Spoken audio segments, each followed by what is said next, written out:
Arus bolak-balik atau AC adalah arus listrik di mana besar dan arah arus berubah-ubah secara bolak-balik. Istilah AC atau alternative current pada umumnya mengacu kepada gelombang yang berubah terhadap waktu dengan bentuk yang umumnya menyerupai sinusoidal atau yang lebih dikenal sebagai gelombang sinusoida. Pada umumnya, dalam kehidupan sehari-hari, banyak sekali kita temui pemanfaatan arus listrik bolak-balik atau AC. Contohnya yaitu pemakaian alat-alat rumah tangga seperti kulkas, TV, dan juga setrika. Teman-teman, faktanya sebelum listrik sampai ke rumah kita, ternyata banyak ada proses yang harus dilalui. Sebelum membahas prosesnya, apakah kamu tahu dari mana listrik berasal? Jadi teman-teman, listrik dapat dihasilkan dengan memanfaatkan sumber energi yang tersedia di alam, seperti aliran air sungai atau PLTA, panas bumi atau PLTU, energi matahari atau PLTS, dan sebagainya. Untuk bisa dimanfaatkan dalam kehidupan sehari-hari, listrik perlu melalui serangkaian proses transmisi hingga didistribusikan.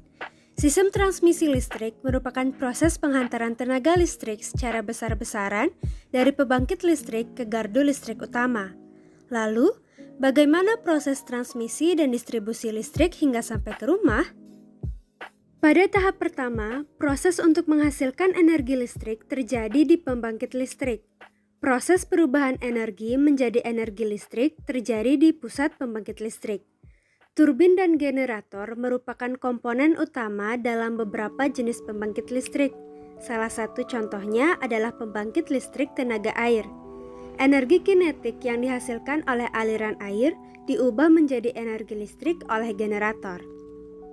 Selanjutnya, setelah energi listrik dihasilkan dari pusat pembangkit, energi listrik tersebut kemudian dinaikkan tegangannya oleh transformator penaik tegangan hingga sebesar 500 kV. Hal tersebut diperlukan untuk meminimalisir loss daya serta agar arus listrik yang mengalir di saluran tidak terlalu tinggi. Dengan demikian, perpindahan arus listrik berlangsung secara efektif dan efisien. Kemudian, setelah tegangannya dinaikkan, energi listrik lalu disalurkan ke berbagai tempat menggunakan sistem transmisi yang dinamakan saluran udara tegangan ekstra tinggi atau SUTET.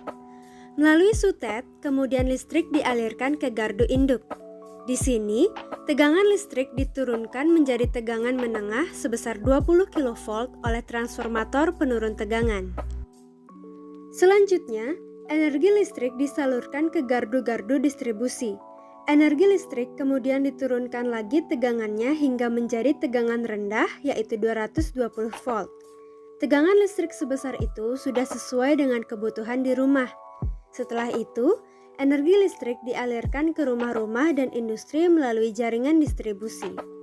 Setelah melalui serangkaian tahap tersebut, energi listrik akhirnya sampai di rumah dan bisa dimanfaatkan untuk keperluan sehari-hari seperti menonton televisi, mendinginkan lemari es, penerangan ruangan, menyetrika, dan lain-lain. Teman-teman, perlu kita ketahui bahwa pemakaian daya listrik jaringan listrik AC di rumah atau di kantor dibatasi oleh pemutus daya yang dipasang bersama dengan kWh meter.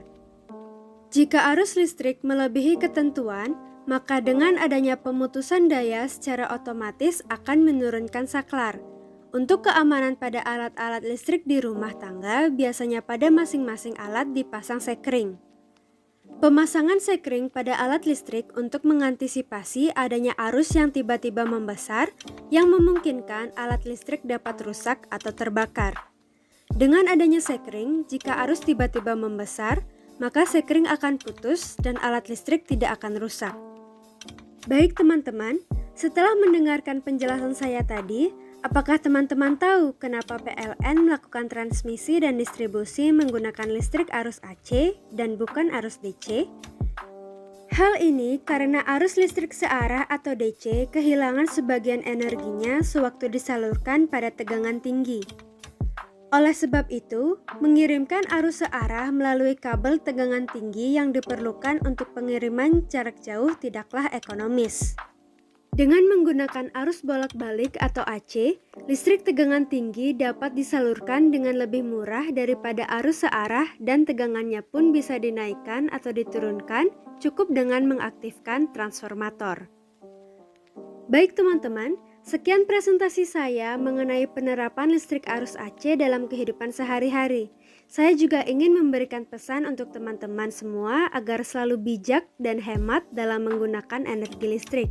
Karena dengan menghemat penggunaan listrik, kita bisa menyelamatkan bumi kita. Akhir kata saya ucapkan terima kasih dan Om Santi Santi Santi Om.